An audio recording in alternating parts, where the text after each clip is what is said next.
امام شعبی بیان کرتے ہیں کہ میں نے قبیصہ بن جابر کو یہ کہتے ہوئے سنا ہے کہ میں مغیرہ بن شعبہ کے ساتھ رہا ہوں. ان کی ذہانت کا دیکھیے. وہ کہتے ہیں اگر کسی شہر کے 8 دروازے ہوں اور ان میں سے کسی ایک سے بھی بغیر تدبیر کے نکلنا ممکن نہ ہو، کسی ایک سے بھی آدمی نہیں نکل سکتا، 8 دروازے ہوں جس کے، تو مغیرہ بن شعبہ اپنی خداداد صلاحیت کے وجہ سے 8 دروازوں سے نکل سکتے ہیں. آئیے کس طرح وہاں گئے اور کس طرح بات کی وہ آپ کو سناتے ہیں. مغیرہ بن شعبہ یہ سفارت کے فرائض بڑی اچھی طرح انجام دیتے تھے، تو ان کو رستم کے دربار میں بھیجا گیا. یہ کہتے ہیں کہ جب وہاں گیا تو کیا دیکھتا ہوں کہ دربار سجا ہوا ہے، قیمتی قالین بچھے ہوئے ہیں اور درباریوں نے فاخرانہ لباس پہنے ہیں اور بڑے باادب ہو کر بیٹھے ہیں. ہیرے جواہرات کی چمک دمک ہے اور دربار چمک رہا ہے، دمک رہا ہے. رستم تخت پر گردن اکرائے بیٹھا ہے روب کے ساتھ. سیدنا مغیرہ بن شعبہ بڑے پر اعتماد انداز میں دربار میں داخل ہوئے اور بڑی ہی بے نیازی سے تخت پر چڑھے اور رستم کے برابر جا بیٹھے. رستم کے درباریوں کو یہ بات اچھی نہیں لگی. پہرے دار نے ان کا ہاتھ پکڑا اور تخت سے نیچے اتار دیا اور کہنے لگا یہاں نیچے بیٹھو. سیدنا مغیرہ بن شعبہ غضبناک ہو گئے، غصے میں آ گئے اور گرجدار آواز میں کہا کہ یہ کیا بدتمیزی ہے تم نے خود ہمیں بلایا، آنے کی دعوت دی کہ اپنے آدمی کو بھیجو، سفیر کو بھیجو.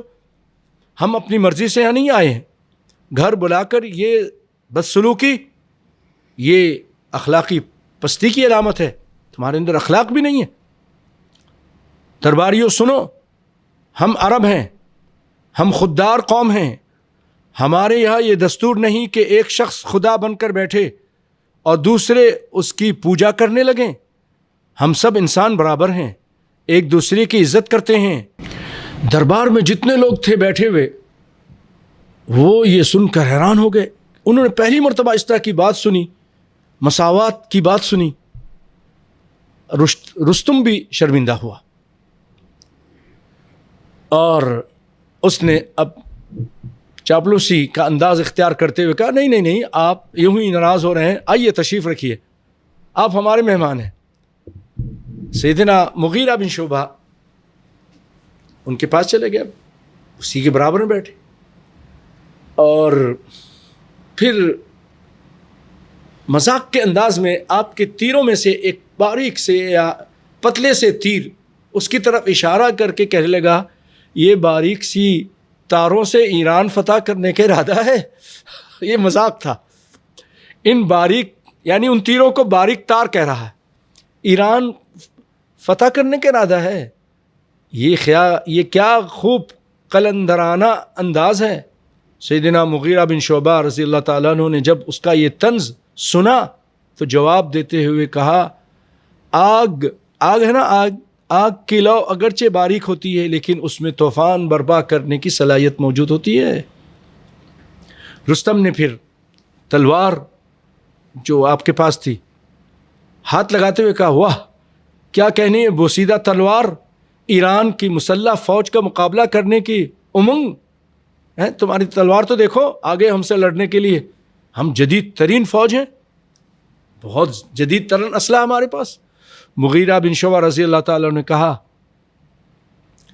کہ یہ تلوار بوسیدہ ہے، اگرچہ بوسیدہ ہے، پرانی ہے، زنگ آلودہ ہے، لیکن اس کی دھار بڑی ظالم ہے، دشمن کے پرخچے اڑانے کی صلاحیت رکھتی ہے. اللہ اکبر. اس کے بعد رستم اب ان کو پیشکش کرتا ہے، کہتا ہے کہ رستم کہتا ہے کہ ایرانی قوم کے حوصلے بہت بلند ہیں،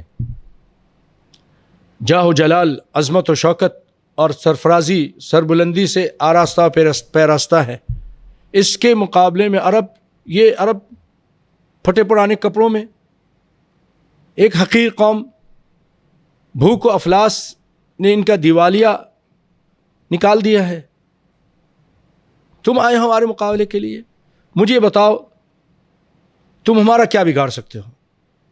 میری مانو تو تمہاری عافیت اسی میں ہے کہ تم یہاں سے اپنی جان بچا کر واپس لوٹ جاؤ. اگر تم میری بات مانتے ہو اور واپس جاتے ہو، واپسی کی تیاری کرتے ہو، تو میں تمہیں تمہارے تصور سے بھی زیادہ انعام دوں گا. تم لوگ خوش ہو جاؤ گے. چلو شاباش، تمہاری بہتری اسی میں کہ میری بات تسلیم کرو اور یہاں سے چلے جاؤ. سیدنا مغیرہ بن شعبہ نے فرمایا، اب وہاں پر دعوت کا کام انجام دے رہے ہیں. مغیرہ بن شعبہ اکیلے ہیں. آپ سوچئے کیا یہ لوگ تھے. اللہ اکبر، کس طرح یہ اللہ سے ڈرنے والے اور کسی سے نہیں. نبی صلی اللہ علیہ وسلم سے کس قدر محبت کرتے تھے. ان کی بات کو اس ایسے ظالم جرنیل کے سامنے اکیلے کہہ رہے ہیں. کہتے ہیں اسلام قبول کر لو اے رستم، اسلام قبول کر لو تو یہ ملک بھی تمہارے پاس رہے گا، ہمیں اس سے کوئی غرض نہیں. ایک نہیں تو جزیہ ادا کرنے کے لیے تیار ہو جاؤ، جزیہ دو، ہم تمہاری حفاظت کریں گے. اگر دوسری بات بھی نہیں مانتے ہو تو تیسری بات یہ ہے کہ تلوار ہمارے اور تمہارے درمیان فیصلہ کرے گی، تلوار کے ذریعے فیصلہ ہوگا. رستم یہ سن کر بھائی متکبر اور اپنے آپ کو بہت بڑا سمجھنے والے آگ بگولا ہو گیا. کہنے لگا مجھے سورج کی قسم، اس کے طلوع ہونے سے پہلے تم پر ایسی یلغار کروں گا، کسی ایک فرد کو بھی زندہ نہیں چھوڑوں گا.